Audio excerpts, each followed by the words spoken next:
Welcome to Simple Healthy Life, where our goal is to have real, insightful discussions on topics that we find interesting. And today, MJ, I'm actually glad to be back one-on-one with you, having our original kind of discussions. It's kind of nice. I'm glad I'm here. Yeah, we always learn a lot. Thanks. So, I have a question for you. What is true about a confident person? Wow. What's true about a confident person? I think there's a lot of different things that are true about a confident person. I think, number one, that person is likely to have had a lot of repetition in whatever they're confident in. Number two, that person is likely to not be confident in every area of their life. Number three, that person is someone who likely takes action. They likely spend time in a positive environment. They likely do a lot of positive self-talk, whether it's consistently acknowledging it or not. I think those things are true about a confident person. Sure. Okay. So is confidence inherent or learned, in your opinion? In my opinion, there's no doubt that confidence is a skill that you learn. And that skill is, I think it's important that we use the word skill, because when someone maybe appears confident on the outside, it's hard for us, if we don't feel confident, to believe that we can learn to be confident. I'm fortunate. I get to spend a lot of time recently talking to middle school and high school kids, and we've been posing this question quite a bit to them. And I'm finding that a lot of these kids are telling me that confidence is inherent. What I'm finding, and even for myself, is that when we think something's inherent, what's really happened is that, and we've talked about this a few times in the podcast, that it's just a belief system. And that belief system is usually cultivated before the age of 7 years old. And for me, I think 7's a great number because it's really before your age of memory, right? Before the stuff that you remember. But it's absolutely a skill, 100%. And I'm glad we get to talk about this on the podcast today, because I want people to take that away, that it is a skill. Right. And yeah, I mean, I totally agree. I think that anyone who's experienced growth of competency in a particular area knows that you get more comfortable, you get more confident in that skill or in that area. And so therefore, it must be something that we can grow, must be something that we can get better at, right? I mean, I think about jiu-jitsu, or for me, or for wrestling for you. You know, that first day on the mats at jiu-jitsu, the first 2 years, no idea what's going on for a lot of it. Like, just sitting there kind of flailing around thinking, I might know a little bit here or there, but for the most part, yeah, not really entirely sure.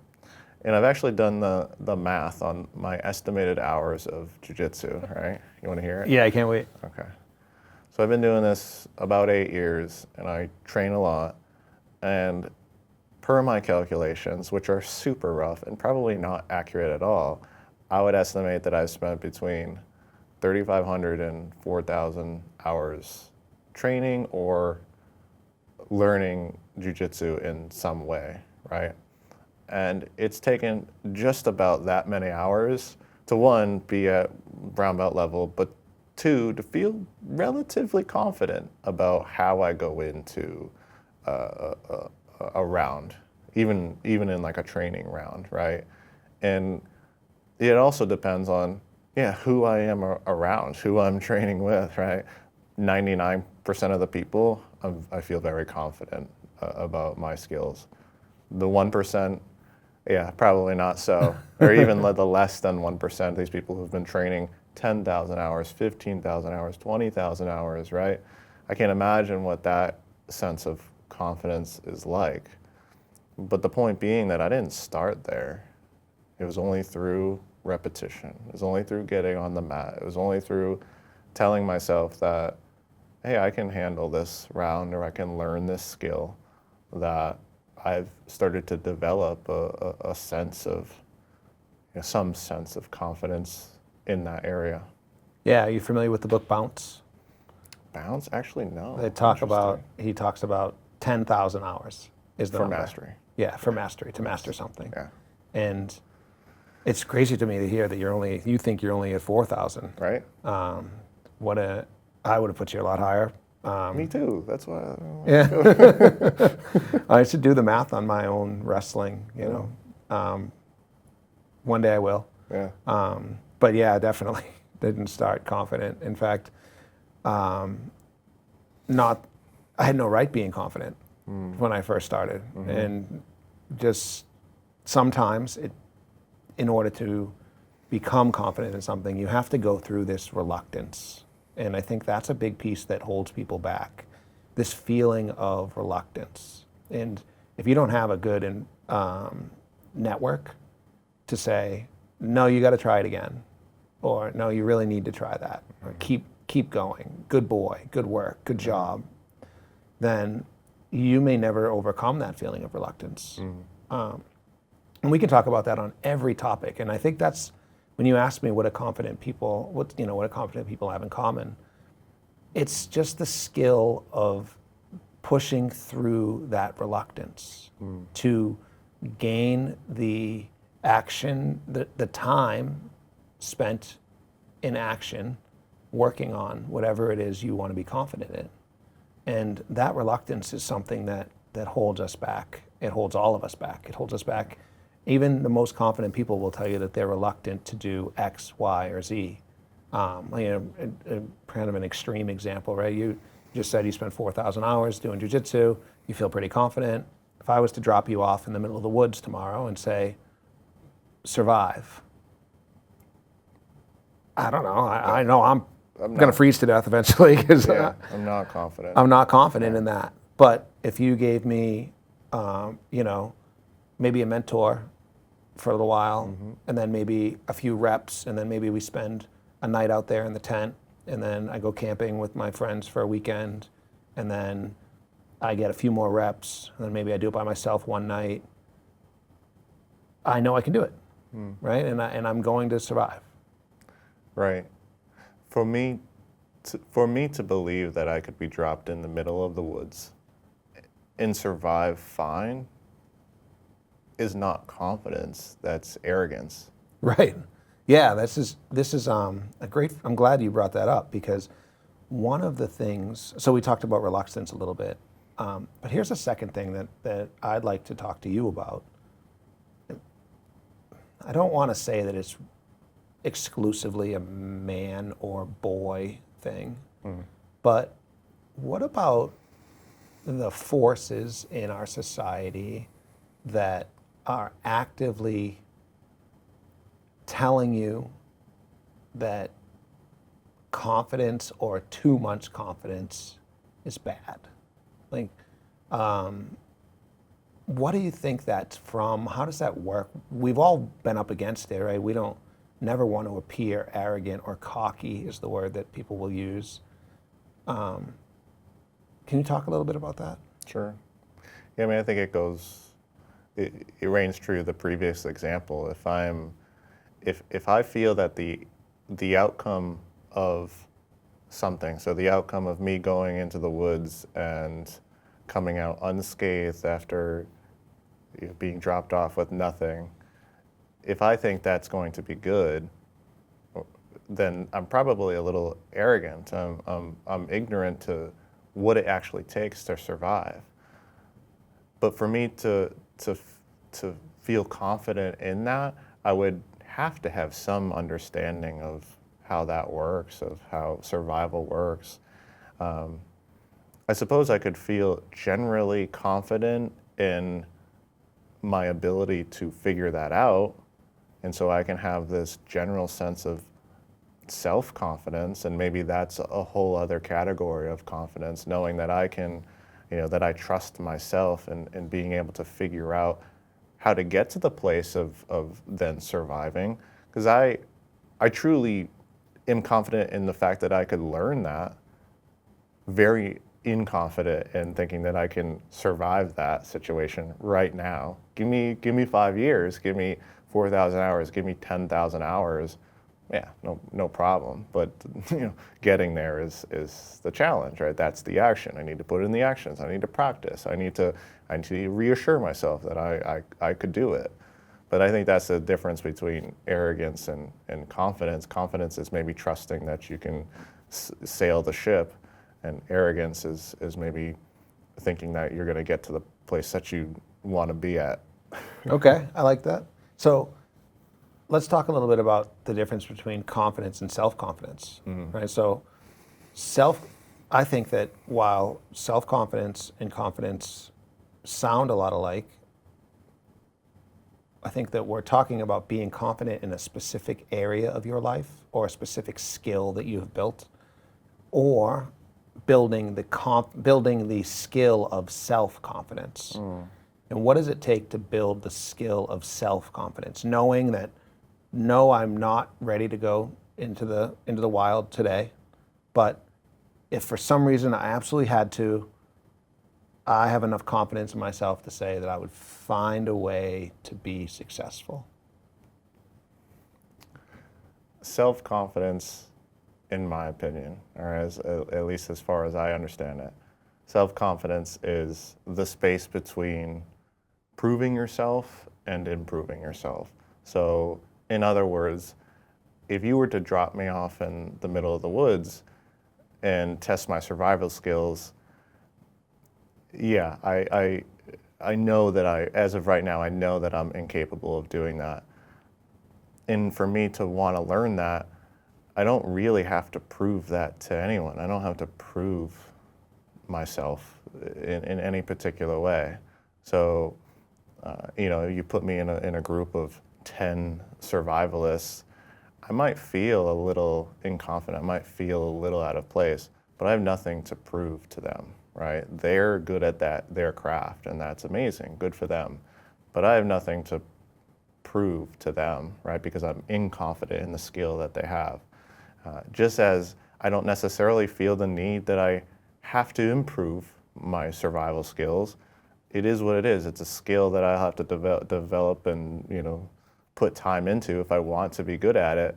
But I think the reason why I have, in essence, of self-confidence is because I don't feel the need to prove myself, and I don't feel the need that I need to improve myself out of inadequacy. I'm kind of in the middle. I know that I could figure it out, but that would have to be a decision that I have to then make and practice. Okay. So you've pushed through reluctance enough to feel like, I know that I can do this, right? Or maybe you've pushed through reluctance enough times in your life, in enough avenues of your life, to say, I have done this before. I don't know what the individual challenge is going to be. I don't know what the individual obstacle is going to be, but I know from X, Y, Z, one time, another time, pushing through this reluctance to say, I feel confident that I will be successful. Yeah. There's maybe an essence of trust in yourself there, right? Because I've built up skills in jiu-jitsu and music and nutrition counseling and business ownership and all these different areas. I know that I have areas in which I've built up and worked on, and most people do. Whether that's mountain biking or rock climbing or wrestling or whatever it is, there are areas that most people have some semblance of confidence in, and you got there because you pushed through resistance, because you did actions that were challenging at first. And so, I think it's really important for a person to understand that to be self-confident, you have to remind yourself of your past achievements. You have to remind yourself of what you've actually done and keep those in the front of your mind. if you're constantly engaging in this negative self-talk, I can't do this, I'm stupid, I'm inadequate, I don't have value, I'm not respected, you're really ignoring the bigger picture that you do have plenty of achievements that you can kind of like hang your shirt on or hang the coat on. Yeah, and every single one of us, every single one of us showed up for school one day, not confident they were going to make friends. Mm-hmm. Right? Every single one of us went to the first lunchroom, not sure where to sit. Mm-hmm. Right? And I know those are small examples, but when they're young, they're huge, right? And then every single one of us, most of us listening to this podcast, started a career, right?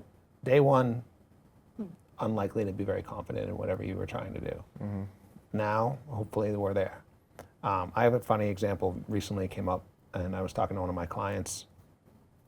She wasn't feeling very confident.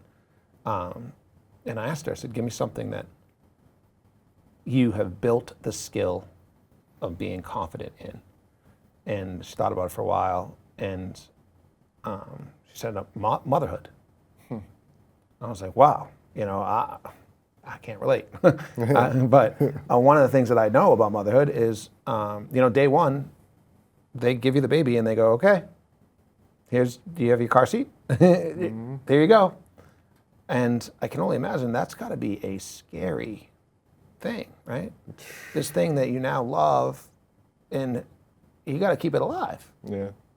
And you get examples of, it's a great example on how to build confidence because, one, you have to do it. Right. You push through the resistance. You push through the reluctance. You use your network, your aunts, your uncles, your family. You put in the time. You do the actions. You grow alongside this thing that's growing with you. And then now, she's very confident. She's like, I know that I am a good mom. I can keep it alive, right? And I think that is a huge example for everybody to realize that it can be done on every topic, every single time. Yeah. And it takes action, it takes action, it takes positive self-talk, it takes repetition, but it's every single thing that we do, we can learn the skill of confidence in. Yeah, I love that example because you could read all the books in the world on being a mother or father, yet you don't actually know how to do it, and you'll probably forever be inconfident until you do it, until you have the child, right? Until you actually practice motherhood or fatherhood, until you do it day in and day out. You make the repetition, or you do the repetition, you do the action. And yeah, I'm sure if you're sitting there and you're saying, I'm a bad mom, or I'm a bad dad as you're like raising your kid, you say that every day, you probably will be. Right. You really honestly probably would be, because you've already succumbed to this belief that you're bad at this thing, right? And I think that's kind of what you were getting at before when you say like a lot of our beliefs are created before the age of 7. They know this.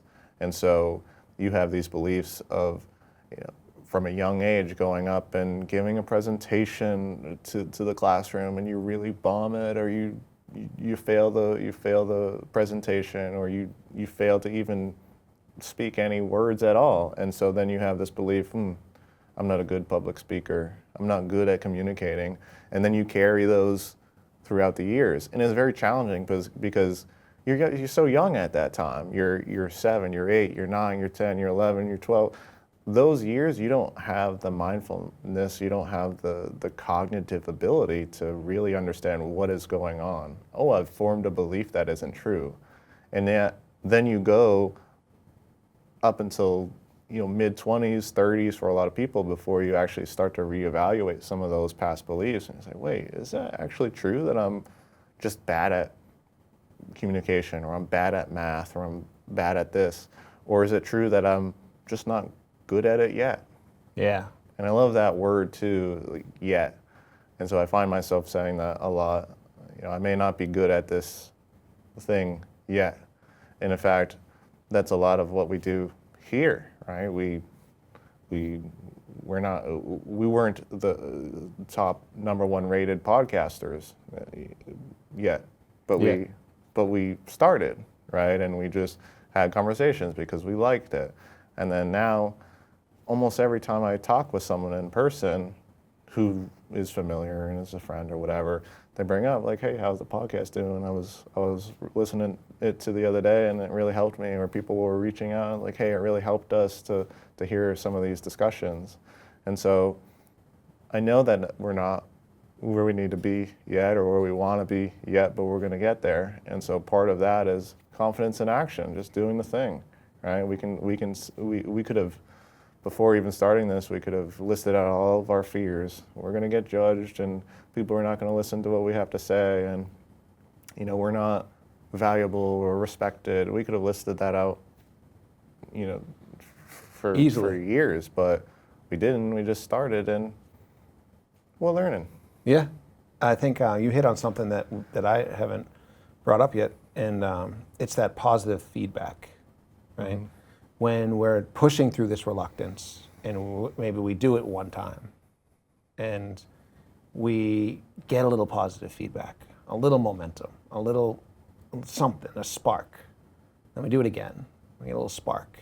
Maybe we get a view, or somebody that we don't know watched it, or maybe even just someone that we're like, "Please watch this and tell us if it's good."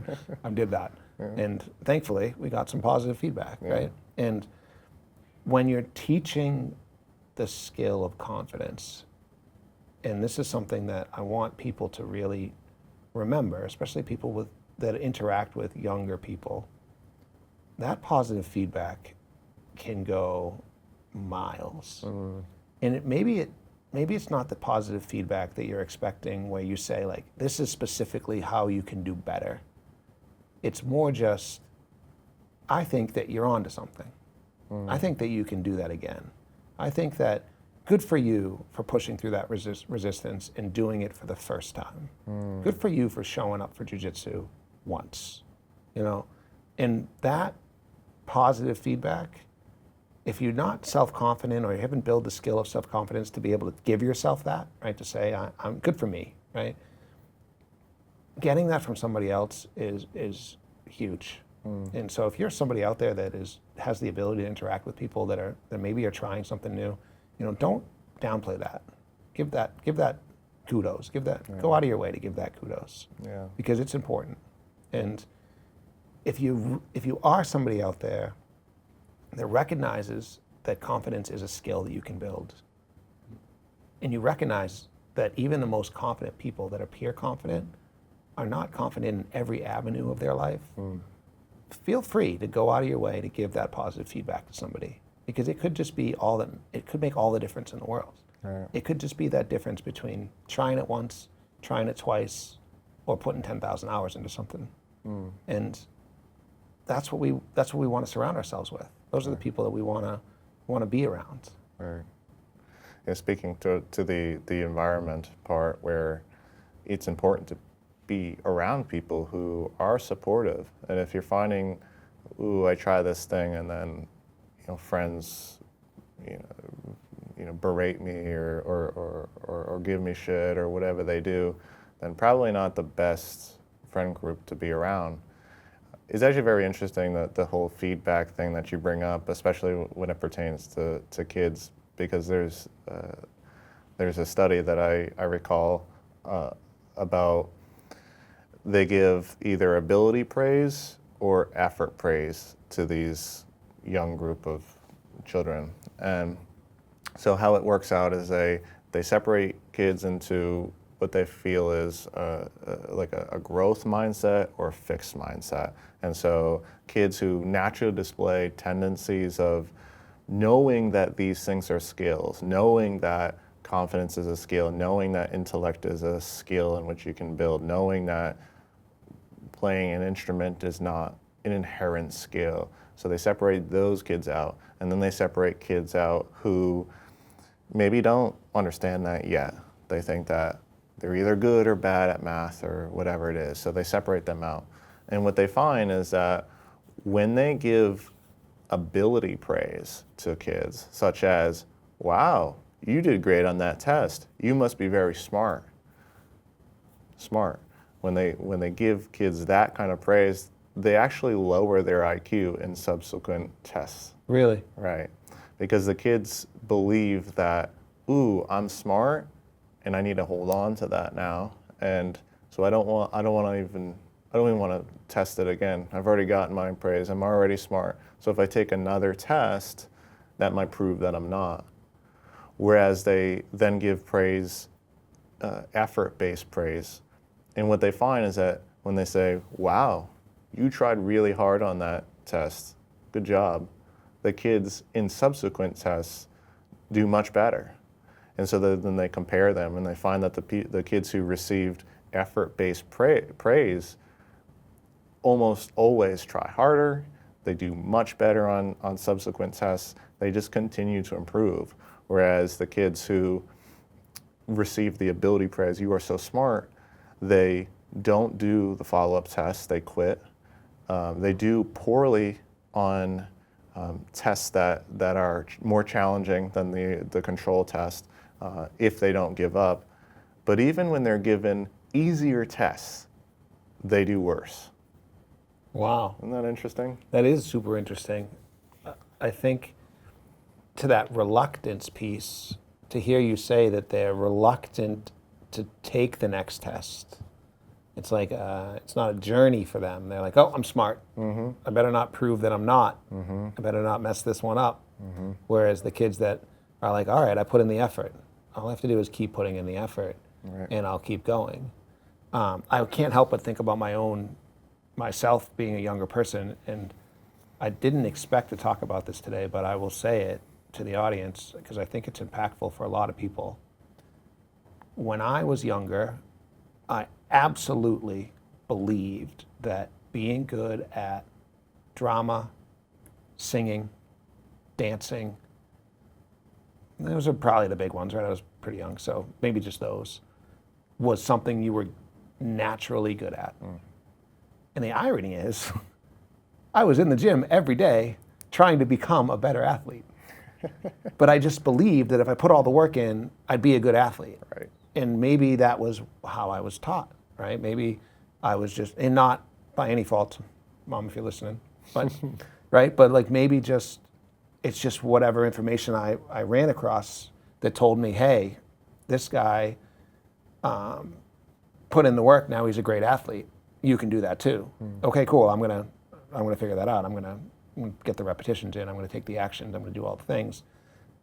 Well, Brad Pitt's a great actor. He just is, right? Or maybe they make it look so natural, like, oh, wow, he's naturally confident. Right. He's naturally this, naturally that.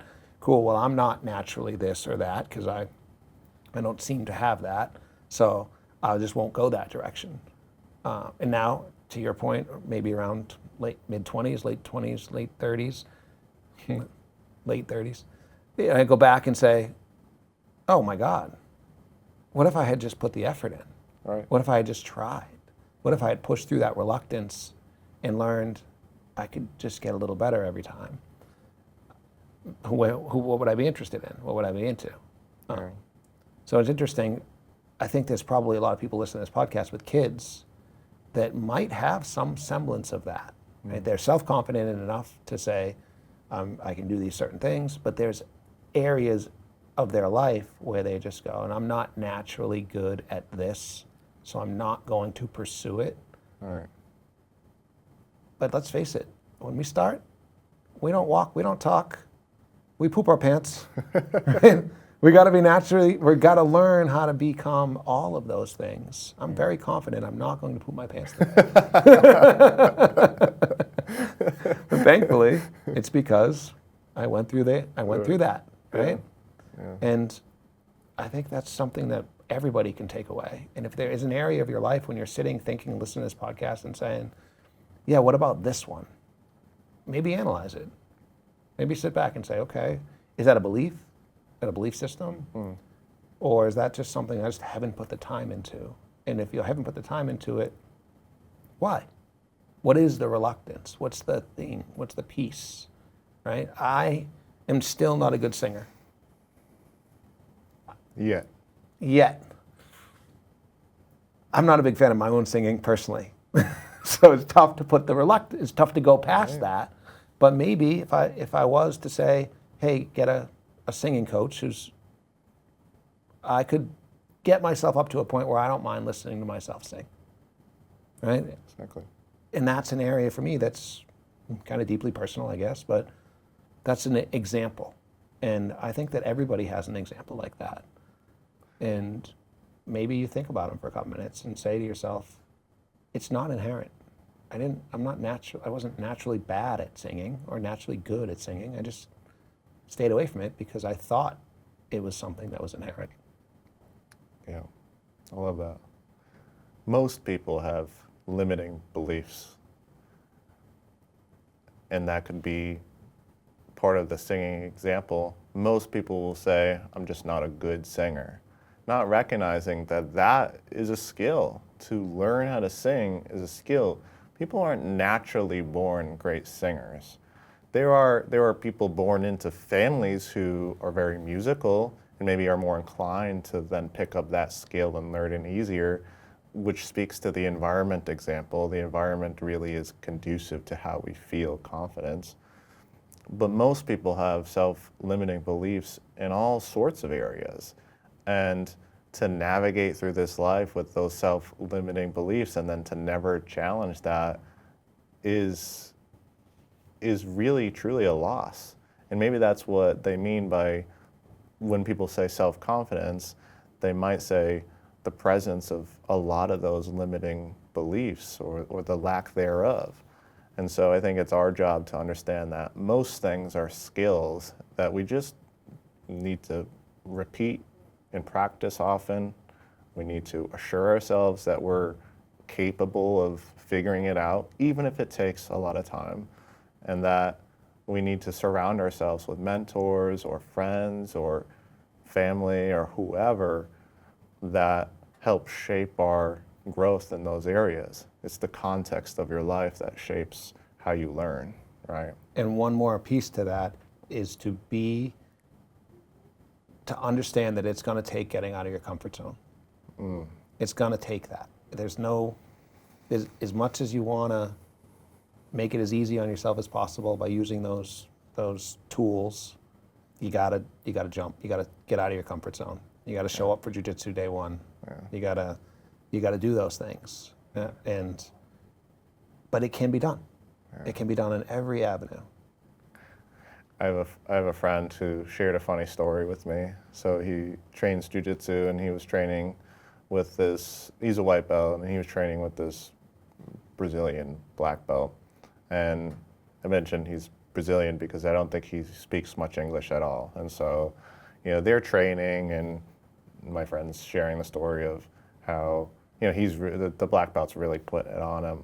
And at the end of the round, my friend's like, thank God it's over. That was terrible. That was a tough round. And the black belt turns to him and says, "You're my inspiration." And at first my friend's like, is that just poor translation? Like, this dude just dominated me for 6 minutes straight, made me feel like I was living in hell, and then turns to me and says, "You're my inspiration." But then after some thought, he recognized that was true. He was saying that my friend was an inspiration because he shows up every day and gets beaten up as a white belt who doesn't really know what he's doing. And it takes some amount of confidence, or it takes some amount of belief or trust in yourself to show up every day and not get the outcomes that you're hoping for, but trusting that they'll come. And so it is inspirational for you to be bad at jiu-jitsu and show up, and knowing that you're going to get beat up, day in and day out for years, literally years. You're going to do that, and you're going to have a small win here and there, but for the most part, you're getting beat up. Same thing with wrestling. Same thing with painting. You paint, it's not going to be good. The first 100 paintings you do are probably going to be nothing special, but maybe one or two along the way, you're like, I kind of like that, right? And it doesn't matter what it is that you're practicing, but most of the things you do, you're going to be kind of bad at it for a little while, but that's okay. It's not about being good. It's not about getting the outcome. It's about doing the inputs, always doing the inputs and trusting that the outcomes will come. If you train jiu-jitsu, knowing that eventually if you show up, if you repeat the action enough, if you don't berate yourself in your head all day long, if you surround yourself with good positive role models, eventually you're gonna figure it out. You're gonna get to the high levels of success there. There's this, have you read the book of Five Rings? No. So it's about it was written by a samurai. I don't know the exact details, samurai, but apparently the most proficient, advanced swordsman in all the land. Won like 100, and this is, I'm botching the examples, but for the sake of the example, won like 100 sword fights straight, never lost. And these are like to the death kind of things. And one of the quotes in there is, to know the way broadly is to know the way in all things. And what he means is that to know how to do one thing, such as get better at jiu-jitsu or get better at wrestling or get better at painting or singing, to know how to do that, recognizing that it takes effort and persistence and action and et cetera, to know how to do that is to know how to do that in every area. So if people are struggling with confidence in one particular area, but might be confident in singing or writing or dancing or whatever it might be, you already know how to get confident in all other areas. You just have to apply the same ideas to how you got better at dancing, how you got better at singing, how you got better at communicating. Apply that to the other areas that you don't feel confident in. Yeah, well said. I think that's a great example. And it goes back to that original kind of opening that we talked about. It's the most confident people have that. They're not confident in everything that they do. They're not confident day one. They don't wake up confident day one on every aspect of their life. And even if they appear that way, you know, if you ask them, they'll be willing to tell you, no, I'm not. I'm learning. I'm still learning. I'm getting out of my comfort zone constantly. But that self-confidence, that positive self-talk, that coming back to it over and over and over again, I know I can do it. I know that I know I can find a way. And I have found a way. Right? If I was going to list out the things that I'm confident in, maybe you do that. Maybe you do list out the things you're confident in and say, okay, how did I get there? Okay, turns out I'm pretty confident that I'm a resilient person, right? Because I've had to be resilient in many aspects of my life. And this is just one more of them. I'm just going to figure this one out. I'm going to do all the actions. I'm going to find the mentors. I'm going to do the things. And I think everybody's capable of it. And if we could just show that little bit especially to the younger people that are just starting out, what an amazing gift to give to them. That they can do anything. They can become confident in anything they want. I think that's important. It's almost as if confidence as we know it is a lie, right? We think of confident people as knowing for sure that you do the action and good things come, that you open the business, you strive to open the business, and then it flourishes, that you start the podcast and you know exactly what you're talking about all the time. But as I hear people talk about their endeavors, their successes, their achievements, what I find to be true is that most people who appear confident do the action with fear, in the presence of fear, right? I think about how, you know, the frontline soldiers, you know, go and just charge into battle, or they still do, but how they used to as well, right? Like D-Day or something. You know, the being on the boat and knowing that you have to do this thing, that you have to get off the boat and walk, run up the beach. Those people felt fear, but there's no action comparable to that action that embodies confidence more or courage more. but I'm sure 100% of them are fearful. They have to be. They're not dumb, right? Yeah, I read courage is not the absence of fear. It's doing the action with the fear. That's courageous. It can't be courageous if you're not afraid. There's no reason to be courageous if you're not afraid. Sure. It's just another thing that you're going to do. I don't courageously come here. I'm not afraid. Maybe day one, Yeah. right? I had a little courage to say, all right, I'm going to put my thoughts on camera. You know. Yeah. But now here we are. We put in the action. We found good feedback. We kept working at it, and I'm feeling confident that we're successful.